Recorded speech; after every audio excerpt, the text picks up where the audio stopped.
The smartest thing you can do about the AI stock bubble is stop trying to answer whether it's a bubble at all. I know that sounds backwards. Half the internet is screaming that AI stocks are wildly overpriced and about to crash, and the other half is calling this the buying opportunity of the decade. And while those two camps yell at each other, most regular people freeze. They don't buy, they don't sell, they just sit there paralyzed. And that freezing? That's the part quietly draining your money more than any crash ever could. Let me show you what I mean. Picture two people, same age, both with an extra $500 a month they could invest. Person 1 waits on the sidelines for a full year, trying to figure out if AI is a bubble. Person 2 just keeps steadily putting that $500 in every month. At the end of that year, Person 1 has $0 working for them and a lot of anxiety. Person 2 has $6,000 already invested, plus whatever it grew or shrank to. Even if the market dipped, Person 2 owns something. Person 1 owns a spreadsheet of maybes. That gap between doing something and doing nothing is real, and it compounds. So here's what's actually at stake for you. If you stay out of the market waiting for a clear answer that never comes, you lose time. And in investing, time is the one thing you can't buy back later. Every month you sit frozen is a month your money isn't growing, isn't compounding, isn't doing anything but losing a little value to inflation. But if you jump in blindly, dumping everything into whatever AI stock is trending on your feed, you're exposed to a nasty drop that could gut your savings right when you need them. Both extremes hurt you. The good news is you don't have to pick either one. So instead of guessing the future, we're going to do 3 concrete things that work whether AI is the next internet or the next dot-com blowup. Move 1. I'll show you how to keep buying without trying to time the top. Move 2. I'll show you the simple way to own a slice of AI's upside without betting your whole plan on one company. And move 3. The boring number that decides more of your outcome than any stock pick ever will. 3 moves, real dollar figures, and by the end, you'll know exactly what to do this week. Let's start with Move 1. Move 1 is dollar cost averaging, and it's the closest thing there is to cheating the bubble question. Here's how it works. Instead of trying to guess the perfect moment, you invest the same fixed amount on the same schedule, no matter what the market's doing. Say you commit to $300 a month. When prices are high, your $300 buys fewer shares. When prices crash, that same $300 buys more shares on sale. You're automatically buying less at the top and more at the bottom, without ever having to predict anything. So if the AI bubble does pop, you're not the person who dumped their life savings in at the peak. And here's the part people miss. Dollar cost averaging isn't just about protecting yourself from a crash. It quietly removes the emotion, which is the thing that wrecks most investors. Because when the headlines scream that AI is doomed, your automatic transfer just keeps buying while everyone else panics and sells low. And when the headlines scream that AI will change everything, your automatic transfer keeps buying without you going crazy and overspending. You set it once, and it makes the disciplined decision for you every single month. But there's a catch with Move 1, and if you skip the next part, dollar cost averaging alone won't save you. The catch is what you're actually buying, because you can dollar cost average straight into disaster if all your money goes into one hot AI stock. If that single company stumbles, your steady monthly buying just means you're steadily buying a sinking ship. So before we get to Move 2, which fixes exactly this, quick pause. If this is already making the AI debate feel less scary, do me a favor and hit subscribe. This channel is built to make money stuff simple and calm instead of loud and stressful, and I put out breakdowns like this every week. Okay, Move 2. And this is where the bubble risk really gets tamed. Move 2 is owning the slice, not the single stock. Instead of trying to pick which AI company wins, you buy a low-cost index fund that holds hundreds of companies at once. When you own a broad fund, tracking something like the total US market, You already own the big AI players inside it, along with hundreds of other businesses that have nothing to do with AI. So if AI keeps booming, you're along for the ride.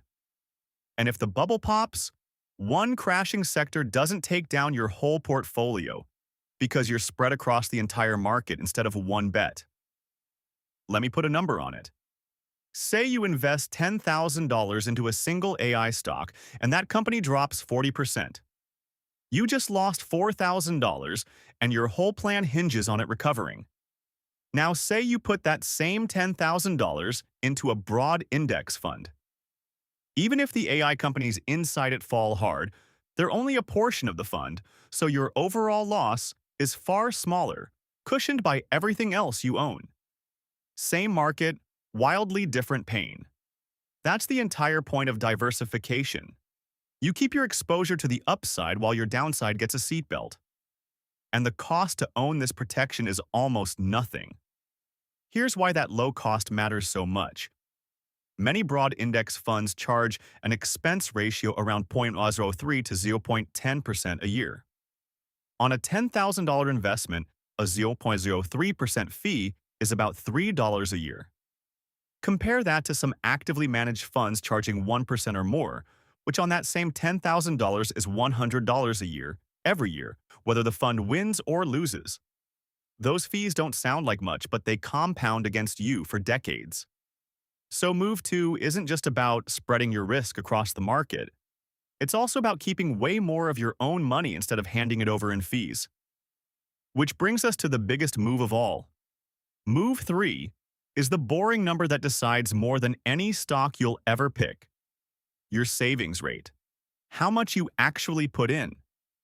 Because here's the uncomfortable truth about the AI debate.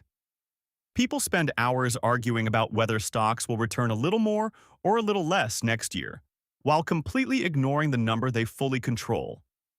If you invest $100 a month versus $400 a month, that difference dwarfs whether you nailed the perfect entry point. You can't control the market. You can absolutely control how much of each paycheck goes to work for you. And this is the lever almost nobody pulls. And there's a supercharged version of this. Do your investing inside a tax-advantaged account first. If your job offers a 401k with a match, that match is essentially free money added to your contributions, and skipping it is like turning down a raise.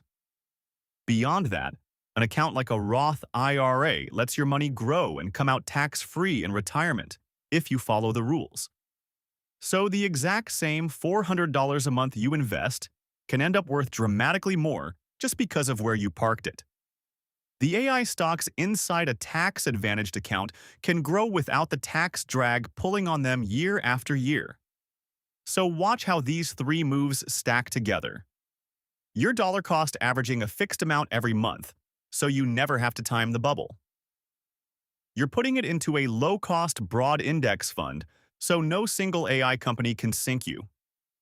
And you're doing it inside a tax-advantaged account while pushing your savings rate as high as you comfortably can. Notice something?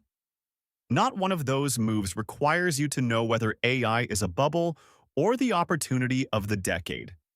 You've built a plan that quietly wins either way. That's the whole trick. Now let me give you the single biggest takeaway, the one thing to remember if you forget everything else. The people arguing about the bubble are asking the wrong question. The question isn't, will AI stocks crash or soar? Nobody knows that, including the loudest experts on your feed. The real payoff is this. A boring, automatic, diversified plan makes the whole debate irrelevant because it's designed to keep you invested and protected no matter which side turns out right. The winners over the next decade won't be the people who guessed the top. They'll be the people who kept steadily investing while everyone else stayed frozen. So this week, just pick one move and actually do it. Set up a small automatic transfer into a broad index fund, even if it's $50. Open that Roth IRA you've been putting off. Or bump your 401k contribution up by 1%. You don't need to solve the AI bubble. You just need to start the machine and let it run. Small, boring, and automatic beats big, dramatic, and frozen almost every time. If this made the noisy AI stock debate finally feel manageable, follow the channel, because I break down exactly this kind of money question every week in plain English. No hype and no jargon. Next time someone at dinner insists they know whether AI is a bubble, you'll just smile, because your money's already handled either way. Take care of that future version of you. They're counting on the moves you make this week.